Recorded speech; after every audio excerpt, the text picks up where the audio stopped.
আজি আমাৰ যেটো পাঠ আছে মূল বিষয়টো হৈছে সাগৰৰ ঢৌ কাৰ্য।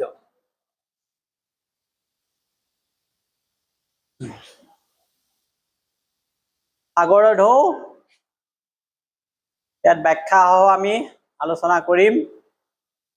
মূল পংক্তি বিলাক লাইন বিলাক আছে।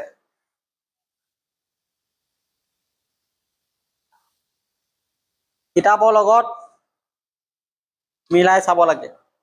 দুই এটা লাইন নাথাকিলেও সৰহ সংখ্যক লাইন আমাৰ ইয়াৰ পৰাই আছে।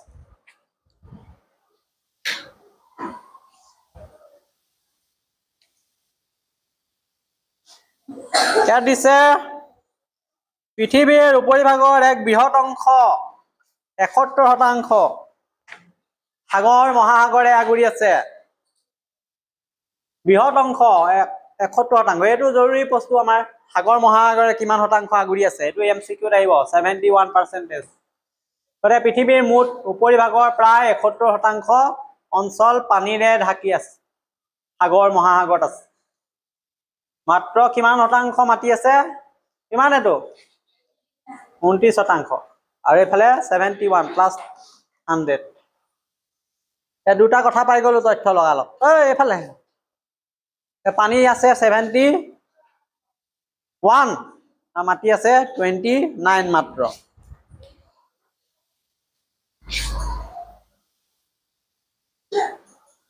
এতিয়া পালো সাগৰ যে মহাসাগৰ আছে তাৰ কিছুমান পাৰ আছে য'ত আমাৰ কাৰ্যবিলাক সাগৰৰ ঢৌৱে কৰিব। এই পাৰটোক কি বোলে? সাগৰ মহাসাগৰৰ পাৰক কি বোলে? তীৰক কি বোলে? উপকূল। এখন সাগৰ।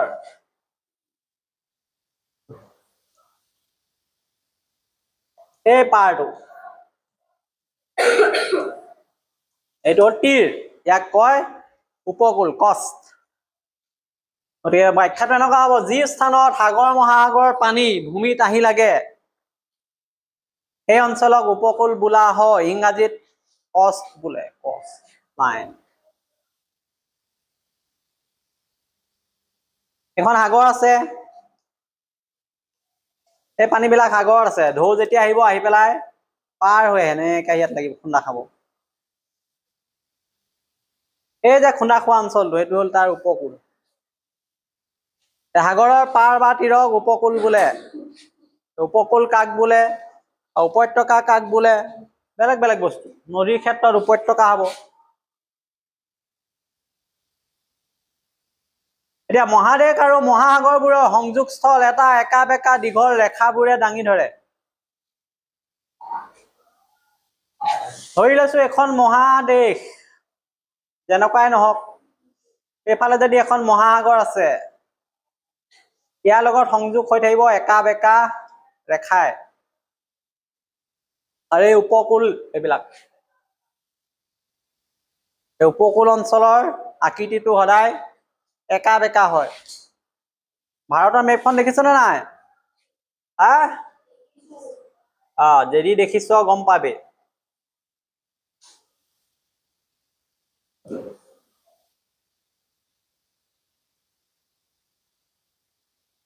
এনেকুৱা থাকে। ধৰি লৈছো এইডাল যে ৰেখাডাল আচলতে কি? এইডাল সাগৰৰ পাৰ, এইবিলাক উপকূল। এইবিলাক সাগৰ আছে, এইবিলাকত আছেনে নাই? বংগোপসাগৰ, আৰৱ সাগৰ, ভাৰত মহাসাগৰ, এইবিলাক কেলে এনেকুৱা হ'ল ভাৰতখন দেখিবলৈ? একা বেকা আছে। এই উপকূল এইবিলাক সাগৰৰ উপকূল এইবিলাক একা বেকা। এই উপকূলৰ অঞ্চলৰ আকৃতি সোজা নহয়। ইয়াত পাহাৰ, উপত্যকা, বালিয়াতত থিয় কৰা আন বহুত গঠন থাকে। এইবোৰ উপকূলৰ ৰেখা একা বেকাৰ ওপৰত দাঙি ধৰে। আৰু এই ৰেখাক কি বুলি কয়? উপকূল ৰেখা বুলি কোৱা হয়। এতিয়া উপকূল ৰেখা কাক বোলে কবলৈ হলে আমি কব লাগিব যে প্ৰতিখন দেশ বা মহাদেশক সাগৰৰ যিটো পাৰে ভূমিক স্পৰ্শ কৰিছে এইটো হ'ল তাৰ উপকূল। আৰু এই পাৰবিলাকক উপকূলীয় ৰেখা বুলি কয়। ৰেখাৰ দৰে একা বেকা। এতিয়া উপকূলৰ যি সৰহ খাদযুক্ত ৰেখা আছে তাক উপকূল ৰেখা বোলে পাঠ্যপুথি চিত্ৰ দিয়া আছে চিত্ৰটো চাই লওক কিতাপত এটা ছবি দিছে ছবিটো এইটো দেখিছেনে নাই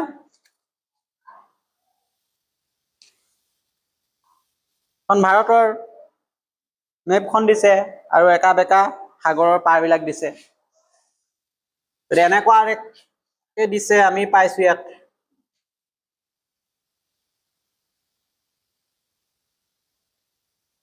এলে নৰ্থ ইষ্ট আহিব এনেকে এপিনে এনেকে গ'লে সম্পূৰ্ণ এখন ভাৰত আহি যাব এইডাল ৰেখা এইডাল তেতিয়াহ'লে কি ৰেখা উপকূল ৰেখা কেলে এইবিলাক কি আছে সাগৰ আছে পানী আছে এই ৰেখাডাল একা বেকা হৈছে এতিয়া পৃথিৱীৰ উপকূল ৰেখাৰ সৰ্বমুঠ দৈৰ্ঘ্য 0.5 নিযুত কিলোমিটাৰ এইটো আহিব পৰীক্ষাত পৃথিৱীৰ উপকূল ৰেখাৰ দৈৰ্ঘ্য কিমান 0.5 নিযুত কিলোমিটাৰ অৰ্থাৎ 50,000 কিলোমিটাৰ প্ৰায় 0.5 নিযুত কিলোমিটাৰ এমসিকিউ ঢেৰ পালো আমি মাটিৰ পৰিমাণ পালো পানীৰ পৰিমাণ পালো উপকূল ৰেখাৰ কথা পালো উপকূল ৰেখাৰ দৈৰ্ঘ্য পালো পৃথিৱীৰ 0.5 নিযুত বৰ্গ কিলোমিটাৰ নিযুত কিলোমিটাৰ এটা উপকূল অঞ্চলত একাধিক বাহ্যিক কাৰকে ক্ৰিয়া কৰে এতিয়া আমি যিখন উপকূল অঞ্চল লিখিছিলো ভাৰতবৰ্ষৰ এইবিলাক সাগৰ আছে এই অঞ্চলত বাহ্যিক কাৰকে ক্ৰিয়া কৰি ৰাখে কৈছে একাধিক এটা দুটা নহয়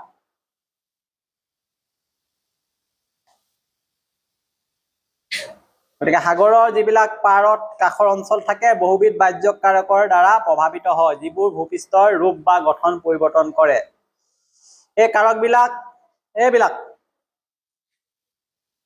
উপকূলত কিহে কিহে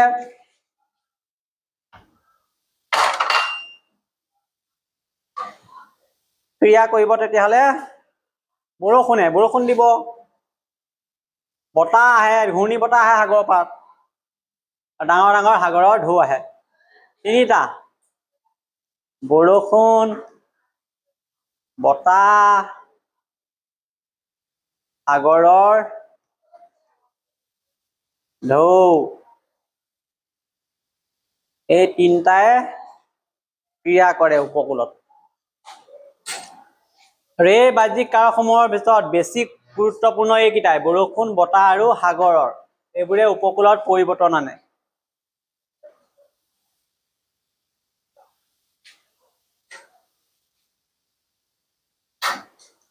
এইটো যদি সাগৰৰ পাৰ হয় ইয়াত যদি বাৰে বাৰে আহি ঢৌবিলাকে খুন্দা মাৰি থাকে ডাঙৰ ডাঙৰ ঢৌৱে যদি পাৰটো কঠিন শিলাৰে গঠিত হয় তেতিয়া বেলেগ কথা কিন্তু যদি সাধাৰণ আমাৰ এইবিলাক মাটিৰে গঠিত হ'ব খুন্দা মাৰি থাকিলে খহি গৈ থাকিব বালিবিলাক গতিকে বৰষুণ দিলেও একে হ'ব বতাহ দিলেও একে হ'ব বতাহে সাগৰৰ ঢৌবিলাক আনিব ক্ৰিয়া কৰিব ডাঙৰ ডাঙৰ ঢৌ গতিকে এই তিনিটা প্ৰধান কাৰকৰ ভিতৰত আকৌ সাগৰৰ ঢৌৱে অবিৰত ক্ৰিয়া কৰি উপকূল অঞ্চলৰ ব্যাপক পৰিৱৰ্তন সাধন কৰে আমি সেইটোকে পঢ়িবলৈ আছো ঢৌৰ ক্ৰিয়া আমাৰ ইয়াত নদী আছে নদীত ইমান ডাঙৰ ঢৌ নাহে পাৰত যদিও খুন্দিয়াইহি কিন্তু সাগৰত ডাঙৰ ডাঙৰ ঢৌ আহে ঢৌৰ প্ৰভাৱেই আটাইতকৈ বেছি দেখা যায় ইয়াৰ অবিৰত নিৰ্বিচাৰে সংঘটিত হোৱা আঘাতৰ ফলত উপকূল অঞ্চলত ক্ষয় হয় গঠন হয় নতুনকৈ স্থানান্তৰ হয় অৱশ্যে পৃথিৱীৰ সকলো উপকূলতে ঢৌৰ প্ৰভাৱ একে নহয় ঢৌবিলাক সকলো অঞ্চলতে একে প্ৰভাৱ নপৰিব পাৰে কেলে নপৰে আমি পাম এতিয়া সকলো উপকূলত ঢৌ সমানে কাম নকৰে ঠাই অনুসৰি ইয়াৰ গতি প্ৰাবল্য বেলেগ বেলেগ হয় এই লাইন কেইটা আমাক লাগিব ঢৌৱে কিমান কাৰ্য কৰিব সাগৰৰ পাৰত উপকূলত কিছুমান কাৰক অন্তৰ্নিহিত হৈ আছে। কি কি কাৰকে ঢৌৰ কাৰ্যটো হয়তো সহায় কৰিব, হয়তো বাধা দিব, এইকেইটা চিনাক্ত কৰিব লাগে। প্ৰথম, উপকূলৰ ভূতাত্ত্বিক গঠন, নাম্বাৰ 1। উপকূলৰ কেনেকে গঠিত হৈছে উপকূলটো, একেবাৰে কোমল মাটি, টান মাটি, শিলাস্তৰ আছে নে বালি আছে, এইবিলাক কথা থাকিব। যদি শিল আছে তেতিয়া সোনকালে খহি নাযায়, ক্ষয় নাযাব। বালি থাকিলে পটকে খহিব। কোমল মাটি হলে সোনকালে ঢৌৱে ক্ৰিয়া কৰিব। কাষৰীয়া সাগৰৰ গভীৰতা 2 নম্বৰ। এই ঢৌবিলাক যে আহিছে, কিমান ডাঙৰ ঢৌ আহিছে, যদি সাগৰখন বেছি দ আছে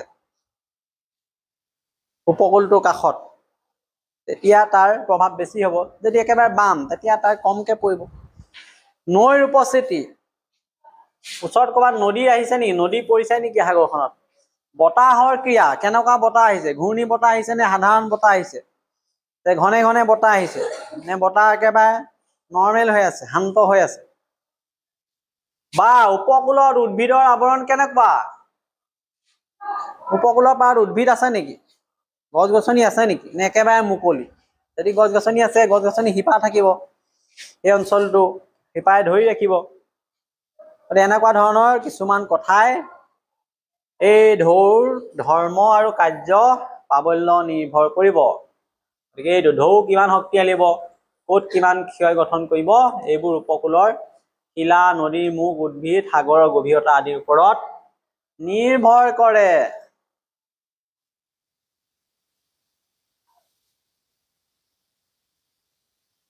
এইবিলাকৰ উপৰিও আৰু কিছুমান কথা আছে যে সাগৰ মহাসাগৰৰ তলত কেতিয়াবা ভূমিকম্প হ'ব পাৰে, বা ঘনাই ভূমিকম্প হৈ থাকে নেকি, বা কেতিয়াও ভূমিকম্প নহয় নেকি?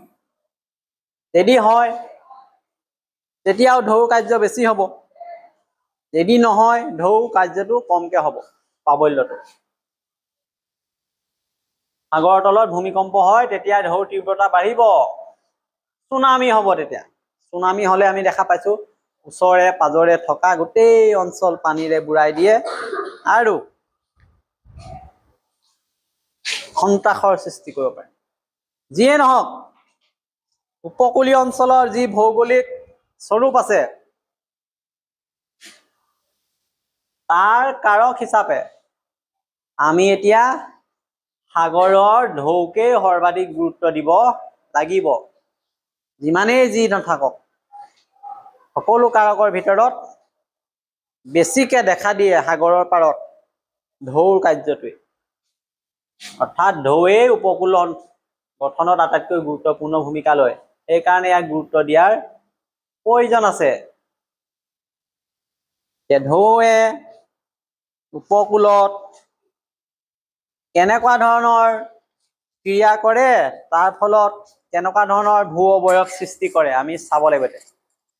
ঢৌ ক্ৰিয়াৰ ফলত সাগৰ মহাসাগৰৰ উপকূলত বিশেষ কিছুমান অৱয়ৱৰ সৃষ্টি হৈছে। আমি সাগৰ দেখা নাই, কোনোবা যদি গৈছে দেখিলে গম পাব যে ঢৌৰ শক্তি কিমান। সাগৰীয় ঢৌ, ঢৌৱে যেতিয়া খুন্দা মাৰিব, ধাক্কা দিব আৰু যেতিয়া উভতি যাব, তাৰ ফলত বিশেষ ৰূপৰ ভূমি গঠন, লেণ্ড ফৰ্ম সৃষ্টি হয়। যেনে কালিয়াটত থিয় গৰা। আমাৰ এইখনে ৱাল যদি সাগৰৰ পাৰত থাকিলেহেঁতেন, ঘনাই ঘনাই যদি ৱালখনত খুন্দিয়াই থাকিলহেঁতেন ঢৌৱে, এটা সময়ত এই ৱালখন এৰাই যাব, ভাগি যাব। ঠিক তেনেকুৱা সাগৰৰ পৰা উপকূলতো ঢৌৱে যেতিয়া ধাক্কা দিবহি, আহি বাৰে বাৰে আকৌ উভতি গুচি যাব, আকৌ আহিব, এনেকুৱাই কৰি থকাৰ ফলত এইবিলাক ভূ অৱয়ব সৃষ্টি হয়। বালিয়াটত বীচ, সাগৰৰ পাৰত মানুহে বিনোদনৰ কাৰণে বিভিন্ন আনন্দ উপভোগ কৰিবৰ কাৰণে সাগৰৰ পাৰত বাছি লয়। তাত দেখা পাওঁ যে সাগৰৰ পানী এবাৰ আহে আকৌ গুচি যায়, ঢৌবিলাকৰ পিছে পিছে মানুহ দৌৰি যায়, আকৌ ঢৌতে উটি যায়, তেনেকুৱা ধৰণৰ কথা। কিন্তু সেইবিলাক হৈ থাকিলেও তাত এইবিলাক বালিয়াতত ক্ষীয় গৰা ইত্যাদিও সৃষ্টি হৈ থাকে একে সময়তে। এতিয়া এই যে উপকূলত সৃষ্টি হৈছে এই অৱয়ৱবোৰ বালিয়াততে হওক ক্ষীয় গৰাই হওক, কিছুমান ক্ষয়জনিত ক্ষয় যায় তাৰ ফলত সৃষ্টি হয়, আকৌ কিছুমান অৱক্ষেপজনিত কিছুমান জমা হয়। এনেকুৱা কথা। এইটো সাগৰৰ পাৰ উপকূল, ঢৌ এইফালৰ পৰা আহিব,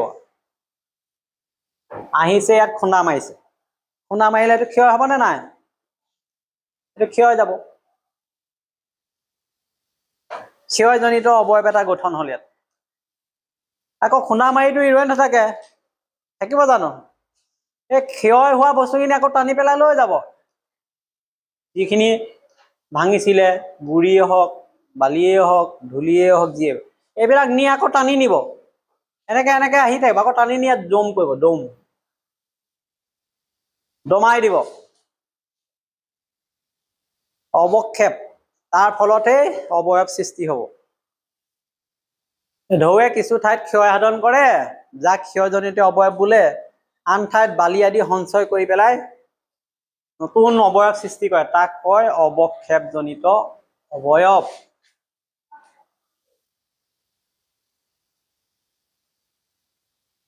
এতিয়া উপকূলত কি থাকে?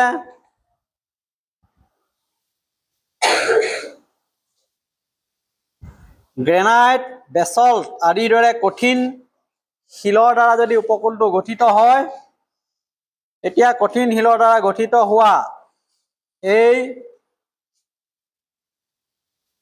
উপকূল ভাগত সাগৰেৰে ক্ৰিয়া কৰিলে ক্ষীয় গৰাৰ সৃষ্টি হ'ব।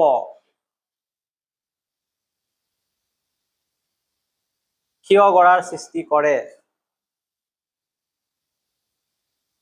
কিতাপত চাই ল, উদাহৰণ ধুনীয়াকে ফটো এখন দিছে, ক্ষীয় গৰাটো কেনেকে সৃষ্টি হৈছে। আৰু এই ক্ষীয় গৰাটো কেলে সৃষ্টি হৈছে? ইয়াত কঠিন শিল গ্ৰেনাইট আছে পাৰটোত। যেতিয়া ঢৌ ইয়াত খুন্দা মাৰিছে, খুন্দা মাৰি থাকিলেও ই ক্ষয় নাযায়, কিন্তু গ্ৰেনাইট শিল হয়। ফলত এক ক্ষীয় গৰাৰ সৃষ্টি হ'ব তাত। আৰু এনে ক্ষীয় গৰাক কি বুলি কয়? সমুদ্ৰ গৰা।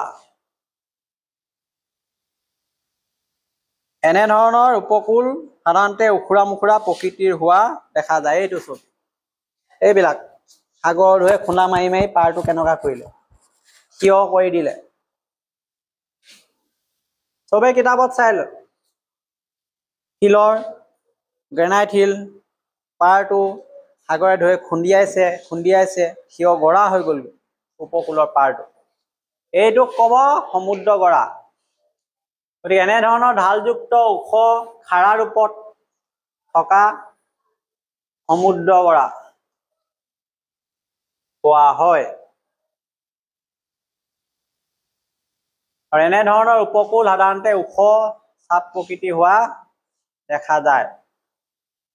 য'ত সমুদ্ৰ গৰা থাকিব সেই অঞ্চলটো ওখ হৈ যায়, এঢলীয়া হৈ যায়,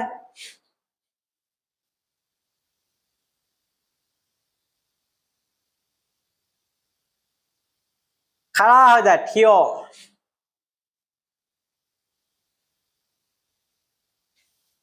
উপকূলৰ সৃষ্টি হয়।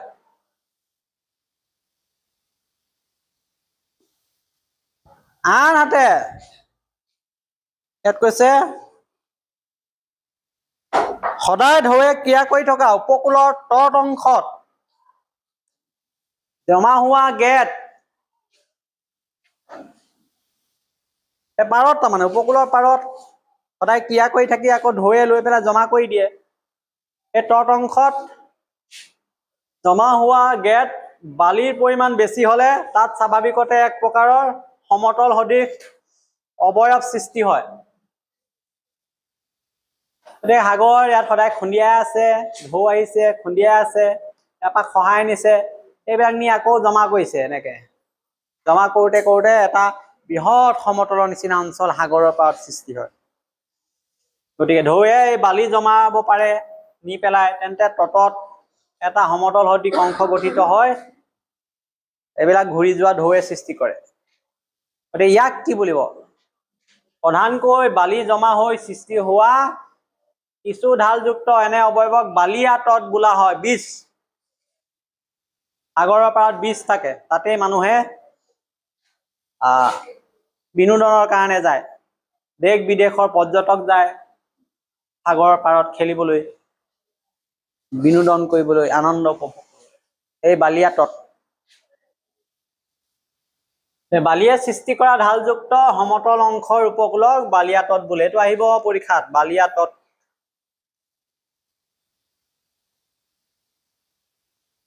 কি, কেনেকৈ সৃষ্টি হয়? এতিয়া সাগৰৰ ঢৌ আহিলে, পাৰটো খহালে, বালি লগতে বহুত কিবা কিবি সাগৰৰ পানীত আহে, পাৰত উঠালে, এবাৰ আকৌ টানি নিলে, আকৌ পেলালে, এনেকে জমা হৈ গেটবিলাক বালিৰ ঢালযুক্ত সমতল যিটো অংশ সৃষ্টি হ'ব, সেইটো হ'ব বালিয়া তট।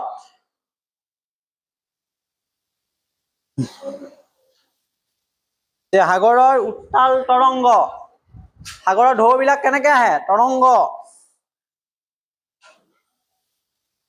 এনেকুৱা আহিব সাগৰৰ ঢৌ। আহেনে নাহে? এনেকে আহে নে? এনেকে আহে নেকি সাগৰৰ পানী? সমান্তৰালকে আহে নেকি? সাগৰৰ ঢৌটো এনেকুৱা আহিব, এইটো তৰংগ বুলি কয়। আৰু উভতনি ঢৌ যেতিয়া ঘূৰি যাব, এনেকে গুচি যাব কেঁচাতে। দুইটা মিলিত হৈ ক্ৰিয়া কৰে, ফলত উপকূলত এনেধৰণৰ অৱয়ব গঢ়ি উঠে, বালিয়া তট। আগলৈ যেতিয়া ধাব, পাৰলৈ যেতিয়া আহে, এনেকে আহে ঢৌটো, পাৰত খুন্দা খাই বেগ হৈ যাব, যেতিয়া এনেকে গুচি যায়। দুইটা খুন্দা খাব আৰু এই দুটাই ক্ৰিয়া মিলি বালিয়া তট গঠন হয়। এই বালিয়া তট গঠন হোৱাৰ ক্ষেত্ৰত সাগৰৰ ঢৌৰ দুটা দিশ মন কৰিব লাগিব। এটা হ'ল সাগৰৰ ঢৌৱে পোনে পোনে আহি পাৰত খুন্দা মাৰোতে যিটো তৰংগ সৃষ্টি কৰে, দ্বিতীয়তে ঘূৰি যাওঁতে গেটবিলাক জমা কৰে, তাৰ ফলত বালিয়া তট সৃষ্টি হয়, বীজবিলাক সৃষ্টি হয়। আৰু এই ধৰণৰ তটৰ বালি অতি মিহি বা পাথৰৰ হ'ব পাৰে। এইটো বালিয়া তটত জমা দ্ৰব্য মিহি বালি কংকৰ সৰু পাথৰৰ দৰে গঠিত হ'ব পাৰে। আমি যে দেখো শামুক, শংখ, দেখো নে নাই? ডাঙৰ ডাঙৰ, এইবিলাক ক'ৰ পৰা আহে? এই সাগৰৰ পৰা আহে, সাগৰৰ তলিৰ পৰা ঢৌৱে উঠাই পাৰলৈ লৈ আহে, পাৰত বহুত সময় পৰি থাকে, তাতে মানুহে উদ্ধাৰ কৰে। যদি উদ্ধাৰ নকৰে, মণি মুকুতা, বিভিন্ন পাথৰবিলাক আমি যে পিন্ধে হাতত, তই পিন্ধি আছ নেকি? এইটো এইবিলাক সাগৰৰ পৰাই উদ্ধাৰ হয়, মণি মুকুতা। এইবিলাক যদি মানুহে উদ্ধাৰ নকৰে, নিজে আকৌ পানীত গুচি যাব, তললৈ গুচি যাব। গতিকে উপকূলৰ বালিয়া তটবোৰ মানুহক বিনোদনৰ কাৰণে আকৰ্ষণ কৰিছে। এতিয়া মানুহে বিনোদনৰ কাৰণে বালিয়া তটত ভ্ৰমণ কৰে, সেই হেতুকে ই পৰ্যটনক উৎসাহিত কৰে। কেতিয়াবা আকৌ এইটো লাগিব, এইটো জৰুৰী দেই। কেতিয়াবা সাগৰৰ সমুদ্ৰৰ তলত ডাঙৰ ভূমিকম্প সংঘটিত হ'ব পাৰে। ডাঙৰ ভূমিকম্প হ'ব পাৰে সাগৰৰ তলত। তেতিয়া কি হ'ব? সাগৰ মহাসাগৰত বিশেষ ধৰণৰ ঢৌৰ উদ্ভৱ হয়। যেতিয়া সমুদ্ৰতলিত বৃহৎ ভূমিকম্প হয়, তেতিয়া অসাধাৰণ ঢৌ সৃষ্টি হয়, যাক আমি চুনামি বুলি কওঁ। এইটো আহিব কাক বোলে? চুনামি। চুনামি কি? এই লাইনটো ভালকে মনত ৰাখিব লাগে। যেতিয়া সাগৰৰ তলিত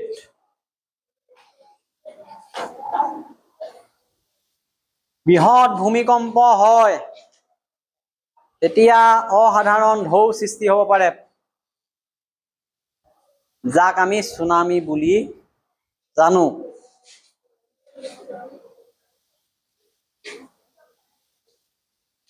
আৰু উপকূলত এই ঢৌৱে অস্বাভাৱিক উচ্চতা আৰু শক্তি লাভ কৰি উপকূলৰ বিস্তৰ ক্ষতি সাধন কৰে। এইফালে আছে, এইফালে সুধিম মই।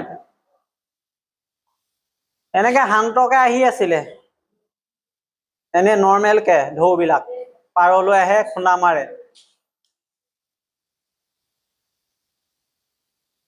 যেতিয়া সাগৰৰ তলিত, এইখন তলি ধৰি লৈছে, ভূমিকম্প হব, এইবিলাক নৰ্মেলকে নাহে আৰু ঢৌবিলাক, তেতিয়া বহুত এনেকুৱা হৈ যাব, ওখ হৈ যাব, উচ্চতালৈ গুচি যাব। আৰু এই ঢৌবিলাকে আগৰে পাৰটোত খুন্দা মাৰিছিলে, কিন্তু চুনামি যেতিয়া হব পাৰত নুখুন্দিয়ে আৰু, এইবিলাকে গোটেই উপকূল অঞ্চল পাৰ ওপৰত এই গোটেই অঞ্চলটো ঢাকি পেলাব, বিস্তৰ ক্ষতি সাধন। তেনেকুৱা যদি আহে ডাঙৰ ঢৌ, তাক কয় চুনামি। আৰু এনেকুৱা হৈছে, চুনামি প্ৰায় হোৱা আমি দেখা পাইছো, উদাহৰণ আছে। আৰু এই বিশেষ ঢৌৱে চুনামীয়ে উপকূলত বহুত উচ্চতা পাই বৃহৎ ধ্বংস সাধন কৰে। এনে ধ্বংসাত্মক ঢৌক চুনামি বুলি কোৱা হয়। ই অস্বাভাৱিক ভয়ংকৰ ঢৌ।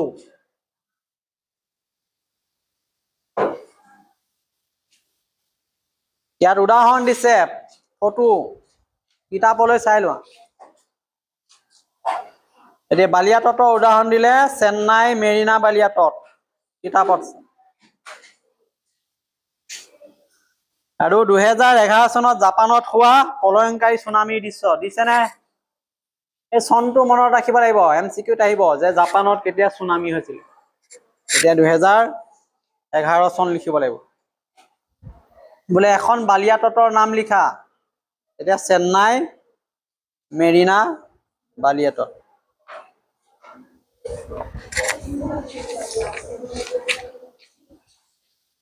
গতিকে সামৰণিত আমি কি ক'ব পাৰিম?